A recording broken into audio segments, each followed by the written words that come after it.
সুপ্রিয় দর্শক, আপনাদের সবাইকে স্বাগত জানাচ্ছি এনটিভির স্বাস্থ্য বিষয়ক নিয়মিত আয়োজন স্বাস্থ্য প্রতিদিন অনুষ্ঠানে। আপনাদের সাথে আছে আমি ডাক্তার সাদিয়া ফাতেমা কবির। দর্শক, আমরা যে বিষয়টি নিয়ে আলোচনা করব তা হলো কানের শীতকালীন সাধারণ সমস্যাসমূহ ও তার প্রতিকার। এই বিষয়ে আলোচনা করার জন্য আমাদের স্টুডিওতে উপস্থিত আছেন এই বিষয়েরই একজন বিশেষজ্ঞ চিকিৎসক। চলুন পরিচিত হই আমাদের আজকের অতিথির সাথে। Doctor MN. ফারুক 1951 সালের মার্চে ঢাকা জেলায় জন্মগ্রহণ করেন। তিনি 1974 সালে ঢাকা মেডিকেল কলেজ থেকে এমবিবিএস ডিগ্রি অর্জন করেন। এরপর তিনি চিকিৎসা বিজ্ঞানে উচ্চতর এফআরসিএস ডিগ্রি লাভ করেন। বর্তমানে তিনি ঢাকা ন্যাশনাল মেডিকেল কলেজের ইএনটি সার্জারি বিভাগের বিভাগীয় প্রধান হিসেবে কর্মরত আছেন। স্যার, আপনাকে স্বাগত জানাচ্ছি আমাদের অনুষ্ঠানে। Thank you. স্যার, আমাদের আজকের আলোচনার বিষয় যেহেতু কানের সাধারণ সমস্যাসমূহ, তো এই শীতকালীন সময়টাতে কানের কি কি সাধারণ সমস্যাসমূহ হয়ে থাকে? অত্যন্ত সাধারণ সমস্যাগুলো হলো কানের বাইরের কান, মধ্য কান এবং অন্তকান। কানের যে তিনটি অংশ। বাইরের অংশ থেকে ওই নাকের মতোই কানের মধ্যেও অ্যালার্জি কন্ডিশন হয়, অ্যালার্জি ওটাইটিস এক্সটার্না। আচ্ছা। অর্থাৎ বাইরের কানের অ্যালার্জি হয়, অ্যালার্জি হলে পরে আপনার অসম্ভব চুলকানি হবে এবং স্কেলসগুলি বের হয়ে আসবে। মানে স্কিনগুলি বের হয়ে ওটা আঙ্গুলের সঙ্গে বের হয়ে চলে আসবে। আচ্ছা। এবং এইটা পরবর্তী সময় এটা একজিমার মতো হতে পারে, স্কিন ডিজিজ হতে পারে, বিকজ বহি কানটা চামড়া দিয়ে ঢাকা থাকে, কভার করা থাকে, সেই জন্য। কিন্তু মোস্টলি যেটা হয় হতেছে মধ্যকান। আচ্ছা। মধ্যকানটার মধ্যে কোনো স্কিন থাকে না, অর্থাৎ চামড়া দিয়ে ঢাকা থাকে না, এটা থাকে হলো মিউকাসা দিয়ে, অর্থাৎ ঝিল্লি দিয়ে। আর মধ্যকানটা মানুষের নাকের পিছন দিকে একটা টিউব দিয়ে এটা লাগানো, স্টেশন টিউব। এই স্টেশন টিউবটা থ্রোটের সঙ্গে মধ্যকানের সঙ্গে কানেক্টেড, একটা সংযোগ আছে। হ্যাঁ, সংযোগ, একদম এক ডাইরেক্ট সংযোগ। এবং আনফরচুনেটলি ছোট বাচ্চাদের এটা ওয়াইড, মানে খুব বেশি চওড়া এবং ছোট। আচ্ছা। আর বড়দের অ্যাডাল্টদের এটা লম্বা এবং একটু চিকন, কম প্রশস্ত। হ্যাঁ, এটার ফাংশনটা হলো এই যে মধ্যকানে বাইরের বাতাসের প্রেশার এবং মধ্যকানের প্রেশারটা ইকুয়াল রাখতে হয়। আচ্ছা। কেন ইকুয়াল রাখতে হয়? আর নাহলে আপনার কান শুনতে পাবেন না। কানে কারেক্টলি শোনার জন্য আপনাকে মিডল ইয়ার এবং বাইরের অ্যাটমসফেরিক এয়ারের যে প্রেশারটা, সেটার মধ্যে সামঞ্জস্য ইকুয়াল থাকতে হবে। যেটা সাধারণত আপনি দেখবেন আপনি যখন এরোপ্লেনে করে উঠতে যান তখন আপনার কানটা বন্ধ হয়ে যাচ্ছে, তখন আপনাকে বলা হয় যে আপনি একটা চুইংগাম খান। তো তাতে চুইংগাম খেলে পরেও স্টেশন টিউবটা খুলে গেলে পরে ওখানকার প্রেশারটা সমান থাকবে, আপনি ঠিক মতো শুনতে পাবেন। শীতকালে কি হয়, বাচ্চাদের থ্রোট ইনফেকশনটা খুব বেশি হয়। গলায় টনসিল, এডিনয়েড, আরও অন্যান্য যে ফাইরিংস, এই সমস্ত জায়গাতে ইনফেকশন হলে পরে ওই ইনফেকশনের যে সমস্ত জীবাণুগুলো আছে ওটা ওই টিউব দিয়ে স্ট্রেইট একদম মধ্যখানে চলে যায়। আচ্ছা। মধ্যখানে গিয়েই এটা ইনফেকশন স্টার্ট করে দেয়। স্টার্ট করলে পরেই সেখানের মধ্যে প্রথমে হয় কি ফ্লুইড জমে। আচ্ছা। ফ্লুইড জমে, তারপরে এটা ইনফেক্টেড হয়, পুজ হয়। আপনি যদি কোনো চিকিৎসা না করেন এই পুজটা যাবে কোথায়? আচ্ছা। সে তখন কানের পর্দাকে ছিদ্র করে এই বহির্কর্ণ দিয়ে বের হয়ে চলে আসে। আচ্ছা। যার জন্য ওর হিয়ারিং লস হয়, তা অর্থাৎ ডেফনেস, অর্থাৎ তার কানে বধিরতা বেড়ে যায়।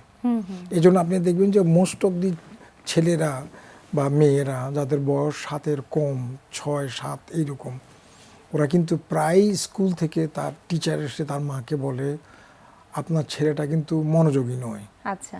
ইনফ্যাক্ট সে কিন্তু মনোযোগী, কিন্তু সে শুনতে পাচ্ছে না।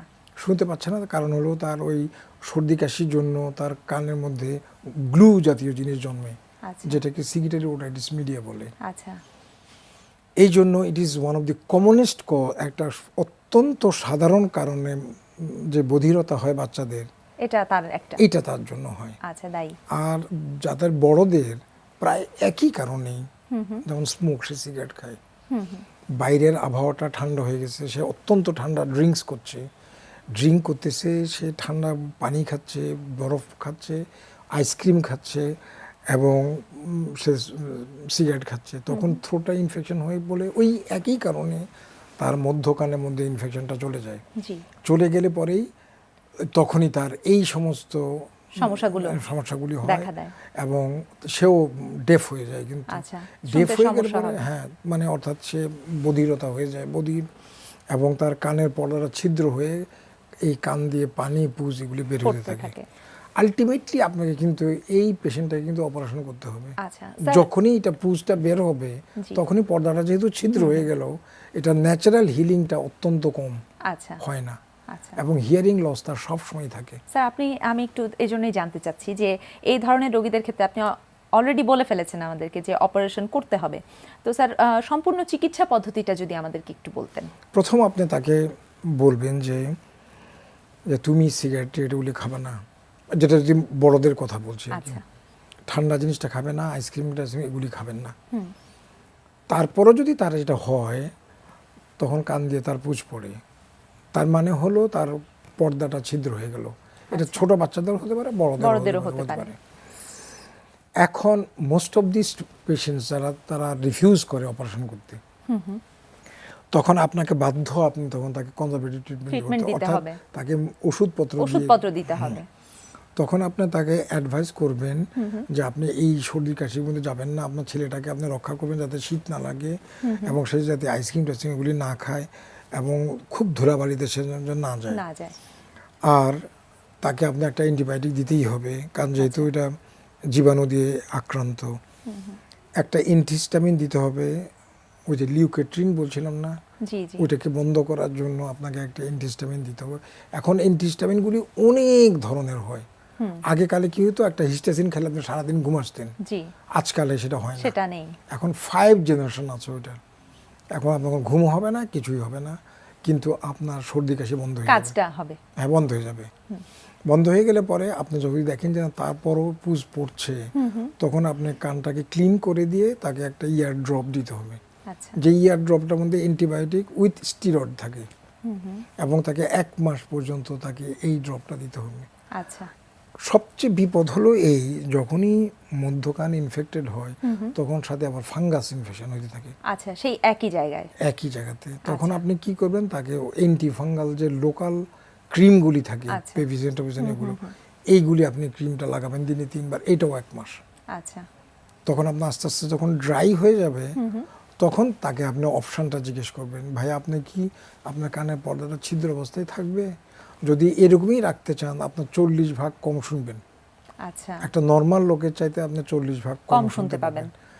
কিন্তু আপনি যে একদম ডেফ হয়ে গেলেন তা না, কিন্তু আপনি 60% শুনতে পাবেন। এখন it is up to you, কারণ আপনার কিছুদিন পরপরই কিন্তু আবার যখন সর্দি কাশি লাগবে, ওই একই সমস্যা আবার একই সমস্যাই হবে। সো হোয়াট ইউ ডু, আপনি তাহলে আবার ওই একই ওষুধই খাবেন, একইভাবে চিকিৎসা চালিয়ে যেতে হবে। অথবা আমরা যদি আপনাকে অপারেশনটা করে দিই, তাহলে আপনার নতুন পর্দা আমরা তৈরি করে দেব। আর প্লাস আপনার যে জায়গাতে ইনফেকশনটা রিজার্ভার থাকে, রিজার্ভারের বাংলা কি, যেখানে সংরক্ষক, হ্যাঁ ওখানে থাকে, ওটা আমরা ফেলে দিব, সম্পূর্ণ বোনটা আমরা রিমুভ করে দিব। রিমুভ করে দিয়ে নতুন পর্দা লাগাই দিব। এতে আপনি প্রায় নর্মাল শুনতে পাবেন। প্রায় নর্মাল শুনতে, স্বাভাবিক শুনতে পাবেন। সে যদি এইটাও রিফিউজ করে এবং তার হিয়ারিং এবং তার বধিরতা যদি খুবই বেশি বেড়ে যায়, যে সে নর্মাল ওয়ার্ক করতে পারছে না, তখন আপনি তাকে একটা হিয়ারিং এইডের কথা বলবেন। হিয়ারিং এইড দিলে সে একদম স্বাভাবিক শুনতে পাবে। কিন্তু তার কিছুদিন পর পর ওই একই অবস্থার জন্য আবার পুজ পড়তে পারে। So it is a social problem একটা। আমি আপনার সামনে বসে আছি, আমার কান দিয়ে আপনি পানি পুজ পড়ছে, জীবনযাত্রার মানটাও অনেকটা নেমে যাচ্ছে। না, এই জিনিসটা আপনি সাথে সাথে আমাকে ডিসলাইক করবেন। যে কোনো একটা লোক মনে করবে যে সে এই লোকটা স্বাস্থ্যের ব্যাপারে সচেতন নয়। সেটাই তো সেই জন্যই আর কি আপনাকে খুবই একটা মানে রেস্ট্রিক্টেড লাইফ লিড করতে হবে। মানে রেস্ট্রিক্টেড ঠিক না আর কি, আপনাকে জানতে হবে যে আপনার কি মানে অসুস্থতা কি, এবং ঠিক সেইভাবে জীবনটাকে পরিচালিত করতে হবে। লাইফস্টাইলটা আপনাকে ঠিক ওইভাবে মডিফাই করে নিতে হবে, পরিবর্তন করে নিতে হবে। সো এই আর একটা জিনিস আপনি বলবেন যে আপনি যখন গোসল করবেন, কোনো অবস্থায় যেন কানে পানি না যায়। তো সেই জন্য না ঢোকার পথটা কি, কারণ পানি পড়বেই, আপনি মাটি দিয়েই করেন আর নদী দিয়েই করেন। তখন ওখানে এখন যেটা পাওয়া যায় সেটা হলো ইয়ারবাড, কানটা আটকে দেওয়ার জন্য এক ধরনের প্লাগ পাওয়া যায়, ওটা আটকে দিবেন, আমরা রবার দিয়ে তৈরি ওটা রাবারের, ওটা আবার গোসল করার পর আপনি খুলে রেখে দিবেন, সো এটা রিইউজ করতে পারবেন। অথবা এক টুকরা তুলা, তার মধ্যে এক ফোঁটা অলিভ অয়েল দিয়ে কানটা বন্ধ করে আপনি গোসল করতে হবে। স্যার একটু জানতে চাইবো যে এই ধরনের রোগীরা কি কি উপায় অবলম্বন করলে বা কি কি উপায় থেকে অবলম্বন করলে এই ধরনের রোগী হবে না বা এই ধরনের রোগ থেকে দূরে থাকতে পারবে, সেই বিষয়ে যদি একটু। It is impossible. আচ্ছা, আপনি কখনোই সিগারেট খাবেন না, বা আচ্ছা ঠিক আছে সিগারেট খেলো না, কিন্তু আপনার ঠান্ডা পানি খেতেই পারেন। স্যার বাচ্চাদের ক্ষেত্রে? ওই বাচ্চাদের হলো ও একই অবস্থায়। আচ্ছা, কারণ সে মাঠে খেলবেই এবং সে ঘামায় যাবে, ঘামায় গেলে সে ঠান্ডা পানি খাবে বা আইসক্রিম খাবে, তখনই তার থ্রোটের মধ্যে দুইটা জিনিস বেশি হয়, একটা হলো ফ্যারিঞ্জাইটিস, বাংলা কি বলবেন, ওই ফ্যারিংসের প্রদাহ, প্রদাহ, আর হলো টনসিলের প্রদাহ, এবং এডিনয়েডগুলি তখন বড় হবে। অর্থাৎ এই থেকে দূরে থাকতে গেলে আসলে যে পরিবর্তিত জীবনযাত্রা, সেটা যতটা সম্ভব করা এবং সমস্যা বোধ করলে চিকিৎসকের শরণাপন্ন হওয়া, আসলে এটার কোনো বিকল্প নেই। কিন্তু বাচ্চাদেরকে আপনি লাইফস্টাইল চেঞ্জ করতে পারবেন না, সম্ভব না, খুব ডিফিকাল্ট। সেক্ষেত্রে শুরুতেই চিকিৎসকের কাছে আসাটা বোধহয় বুদ্ধিমানের। আপনি জানেন 40% লোকের আমাদের দেশের কানের পর্দা ছিদ্র, 40%। স্যার এই ধরনের রোগীদের ক্ষেত্রে যদি আপনার কিছু বলার থাকে? আমি ওদেরকে রিকোয়েস্ট করব যে আপনারা নিয়ারেস্ট যে হেলথ সেন্টারটা থাকে, আপনারা বিশ্বাস করবেন কিনা জানি না, পেশেন্টদেরকে আমি রিকোয়েস্ট করছি এইটা, যে মোস্ট অফ দি মেডিকেল কলেজের মধ্যে এটা ফ্রি ট্রিটমেন্ট করা হয়, এর জন্য কোনো পয়সা আপনাকে দিতে হবে না, যদিও 2-3 ঘন্টার অপারেশন, এটা আপনার জন্য সেখানে কোনো টাকা পয়সা লাগবে না এবং ফ্রি ট্রিটমেন্ট দেওয়া হবে। আর হিয়ারিং এইড এখন সর্বত্র অ্যাভেলেবল, ইভেন গ্রামে, উপজেলা, শহরে, সবখানে এটা ভালো এবং অত্যন্ত ভালো মানের, আজে বাজে না, কিন্তু খুব ভালো মানের থাকে, যেটা নাকি আপনার ইন্টারনাল ইয়ারকে এফেক্ট করবে না। আচ্ছা, আজে বাজে যদি আপনি নেন, মানে কম দামি খারাপটা যদি নেন, তাহলে পরে কিন্তু সেটা ব্যবহার করতে হবে, মানে আপনার ইন্টারনাল ইয়ারে যে হেয়ার সেলস গুলি আছে না, তখন কিন্তু এখন যে বধিরতাটা কথা আপনাকে বললাম, এটা কন্ডাক্টিভ টাইপ, এই যে শব্দের যে ওয়েভটা, যে তরঙ্গ, এটা মানে মধ্যকানের শেষ অংশ পর্যন্ত যদি কোথাও বাধাপ্রাপ্ত হয়, তখনই আপনার কন্ডাক্টিভ হিয়ারিং লস। কিন্তু যদি ব্রেইনে, অর্থাৎ ইন্টারনাল ইয়ারের মধ্যে যে হেয়ার সেলসগুলি আছে, ওগুলো নার্ভ সেল, ওগুলো যদি মরে যায়, তখন আপনার আর কোনো হিয়ারিং এইড যা কিছু দেন, কিছু লাভ নেই। তখন আপনাকে ককলিয়ার ইমপ্ল্যান্ট বলে একটা আরো পরবর্তী উন্নততর চিকিৎসা করতে হয়। স্যার আপনাকে অসংখ্য ধন্যবাদ আমাদেরকে অনেকগুলো গুরুত্বপূর্ণ তথ্য জানানোর জন্য। Thank you very much. প্রিয় দর্শক, জেনে নিলাম কানের শীতকালীন সাধারণ সমস্যাসমূহ ও তার প্রতিকার সম্পর্কিত বেশ কিছু গুরুত্বপূর্ণ তথ্য। আশা করি তথ্যগুলো আপনাদের উপকারে আসবে। আজকে আমরা দেখাবো হচ্ছে লোয়ার ব্যাক যে পেইনটা থাকে, লোয়ার ব্যাক যে ইনজুরি যেগুলো থাকে, এগুলো হিলিং প্রসেসটা। ওকে, বাথরুম রেডি? আমরা বলেছিলাম যে লোয়ার ব্যাকে যাদের ইনজুরি থাকে তাদের ম্যাক্সিমাম এক্সারসাইজগুলো কিন্তু আমরা শুয়ে দিচ্ছি, কারণ বসে অথবা দাঁড়িয়ে থেকে যদি কোনো এক্সারসাইজ করা হয় তাহলে লোয়ার ব্যাকের প্রেশার পড়ে। এই জন্য আমরা চেষ্টা করবো এক্সেসিভ কোনো প্রেশার না দিয়ে শুধুমাত্র ওইটাকে একটা খুব ভালো অবস্থায় অথবা একটা রিল্যাক্স অবস্থায় রেখে কীভাবে লোয়ার ব্যাকের অন্যান্য স্ট্যাবিলাইজার মাসলগুলো এবং বোনসগুলোকে কীভাবে আস্তে আস্তে ঠিক করা যায় এবং অ্যালাইনমেন্ট অনুযায়ী জায়গা মতো নিয়ে আসা যায়। তো এখন আমরা দেখাবো এক্সারসাইজটা। এর আগে আমরা দেখেছিলাম সেটা ছিল অনেক মানে লো লেভেলের এক্সারসাইজ, এখন এটা একটু হবে অ্যাডভান্স। এখন দেখুন যে এক্সারসাইজ আমরা কীভাবে করবো। তো একটু আমি আপনাকে মানে বুঝিয়ে বলছি, কারণ আমি বারবারই বলছি যে ব্রিদিং প্যাটার্নটা হচ্ছে মোস্ট ইম্পর্ট্যান্ট। যদি ব্রিদিং প্যাটার্ন ঠিক না থাকে তাহলে মাসকুলার মুভমেন্ট হবে, কিন্তু শুধু মাসকুলার মুভমেন্টে কিন্তু লোয়ার ব্যাকে কোনো পেইনটা রিলিফ করতে পারবেন না। এটা টেম্পোরারি একটা হবে, রিলিফ হবে। পার্মানেন্ট যদি করতে নেন তাহলে আপনাকে উইথ দ্য ব্রিদিং মুভমেন্টের সাথে আপনার স্পাইনটাকে মোবালাইজ করতে হবে, এবং স্পাইনের মোবালাইজের কারণে যে মাসকুলার যে মুভমেন্টটা হবে, এর মাধ্যমে আপনি জিনিসটা হিলিং প্রসেসের দিকে এগিয়ে যাবে আস্তে আস্তে। এখন দেখুন যে ফার্স্ট এক্সারসাইজ কীভাবে করছে। ওকে, ফার্স্ট শুরু করবে ডান পা দিয়ে।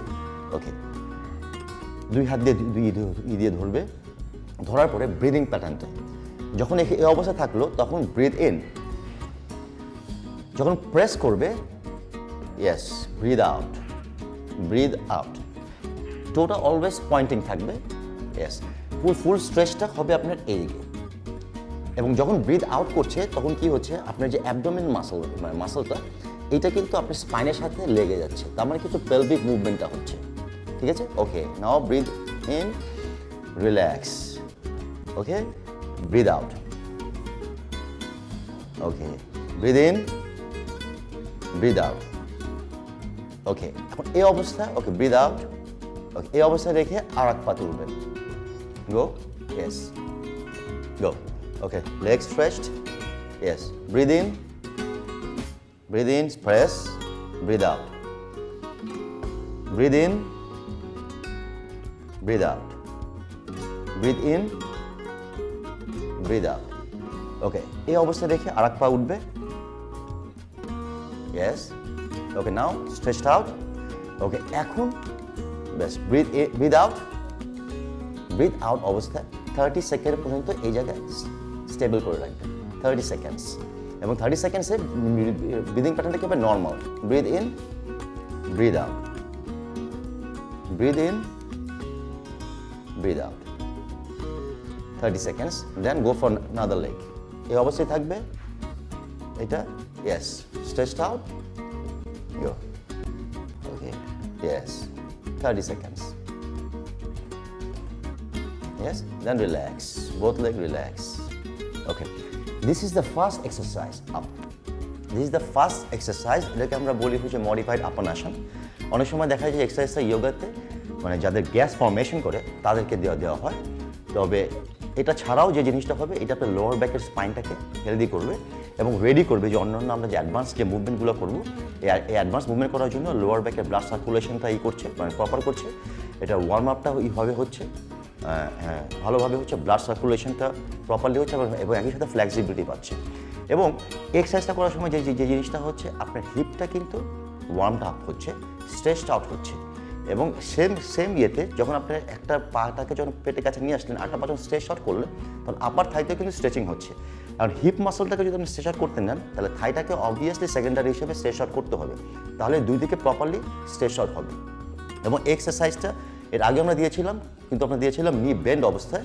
এখন যেহেতু আপনার অ্যাডভান্স লেভেলে এই জিনিসটা করতে হবে আপনাকে নি স্ট্রেট অবস্থায়, মানে একটা পা স্ট্রেট থাকবে আর একটা পা বেন্ডিং অবস্থা ইয়েতে থাকবে। এবং this is the first movement. এক্সারসাইজটা আপনি যদি রেগুলারলি করেন, দেখবেন যে লোয়ার ব্যাকের যে ফ্লেক্সিবিলিটি ধীরে ধীরে বেড়ে যাবে। আমরা পরবর্তীতে আসবো, এরপরে নেক্সট কোন এক্সারসাইজের মাধ্যমে হিলিং প্রসেসটাকে ত্বরান্বিত করা যাবে। প্রিয় দর্শক, টমেটো আমাদের সবার খুব পরিচিত এবং খুব পছন্দের একটি সবজি। টমেটোর রয়েছে নানান পুষ্টিগুণ। চলুন টমেটোর পুষ্টিগুণ সম্পর্কে জেনে নেওয়া যাক একজন পুষ্টিবিদের কাছ থেকে।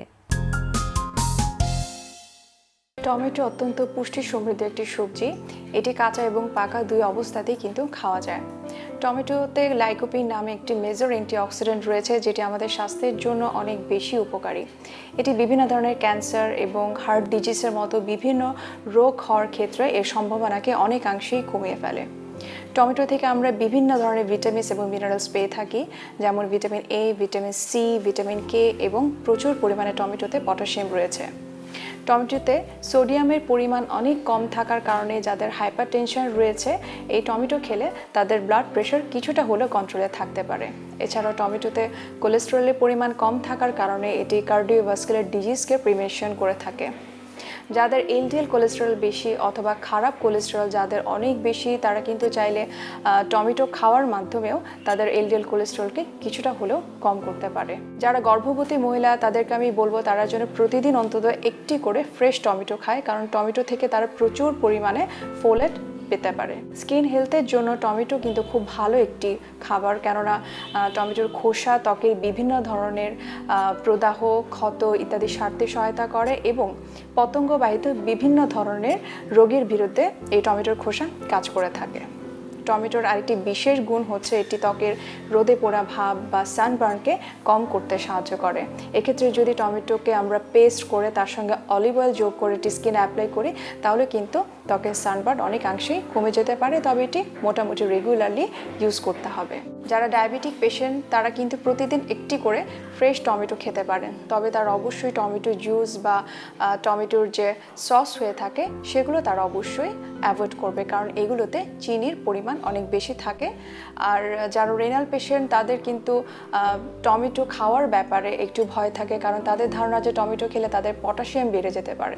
তবে আমি বলবো তারা কিন্তু প্রতিদিন একটি করে ছোট সাইজে টমেটো খেতে পারবে, কিন্তু তাদের যদি পটাশিয়াম লেভেল নর্মাল রেঞ্জের বেশি থাকে অথবা তাদের হাইপার ক্যালামিয়া থাকে, তবে তারা যেন সেই টমেটোটাকে অ্যাভয়েড করে থাকে। আর যাদের ইডিমা রয়েছে এবং যারা আলসারের পেশেন্ট, যারা গ্যাস্ট্রাইটিসের পেশেন্ট, তারা যেন অবশ্যই কাঁচা টমেটো না খেয়ে রান্না করা টমেটোটা খায়, এতে তাদের হজমে সেটি খুব ভালোভাবে সহায়ক হবে। সুতরাং আমাদের সকলেরই উচিত প্রতিদিন একটি করে একটি ফ্রেশ টমেটো আমরা যেন খাই এবং এতে থেকে আমরা প্রচুর পরিমাণে যেন পটাশিয়াম পেয়ে থাকি। প্রিয় দর্শক, এবারে থাকছে আপনাদের জন্য আমাদের আজকের হেলথ টিপস। রাস্তায় ধুলার চেয়ে ঘরের ধুলা অ্যাজমা রোগীর জন্য বেশি ক্ষতিকর, তাই অ্যাজমা প্রতিরোধে আপনার ঘর ধুলামুক্ত রাখুন। প্রিয় দর্শক, আমাদের অনুষ্ঠান সম্পর্কে যদি আপনাদের কিছু জানার থাকে অথবা আমাদের অনুষ্ঠান সম্পর্কে আপনার যে কোনো মতামত বা পরামর্শ লিখে পাঠাতে পারেন এই ঠিকানায়। প্রযোজক স্বাস্থ্য প্রতিদিন, এনটিভি, বিএসসি ভবন, 7তলা, 102 কাজী নজরুল ইসলাম এভিনিউ, কারওয়ান বাজার, ঢাকা 1215। ফ্যাক্স 914338 থেকে 7 পর্যন্ত, অথবা ইমেল করুন স্বাস্থ্যপ্রতিদিন@ntvbd.com এই ঠিকানায়। প্রিয় দর্শক, স্বাস্থ্য প্রতিদিনের আগামী পর্বে আপনাদের জন্য যা থাকছে: আমরা কমনলি যেটা পাই সেটা হলো নাকের রাইনাইটিস, অর্থাৎ নাকে ইনফেকশন, নাকে অ্যালার্জি, প্রদাহের সংখ্যা আপনি পার 100-এ 20%-এর মতো, তো এটা বড় নাম্বার। তাছাড়া নাকে বিভিন্ন ধরনের ডেভিয়েশন, নাক দিয়ে রক্ত পড়া, নাকের হাইপারট্রফি টার্মিনেট, যেটাকে সাধারণ ভাষায় মানুষ বলে মাংস বৃদ্ধি বা পলিপ, এটা বলি। এছাড়াও নাকের অ্যাকচুয়াল পলিপও হয়, অ্যান্ট্রোকোনাল এবং আপনার ইথমডাল পলিপ। এছাড়া নাকে বিভিন্ন ধরনের টিউমার হয়, সেগুলো আমরা পেয়ে থাকি। তো মোস্ট কমন আমরা যেটা পাই সেটা হলো সাইনোসাইটিস, নাকের ডেভিয়েশন, আপনার এপিস্টেক্সিস বা নাক দিয়ে রক্ত পড়া, আর হলো নাকে অ্যালার্জি।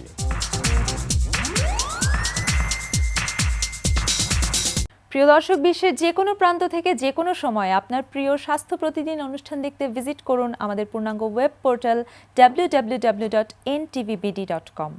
দর্শক, আজ এ পর্যন্তই। সবাই ভালো থাকুন, সুস্থ থাকুন, এনটিভির সাথেই থাকুন।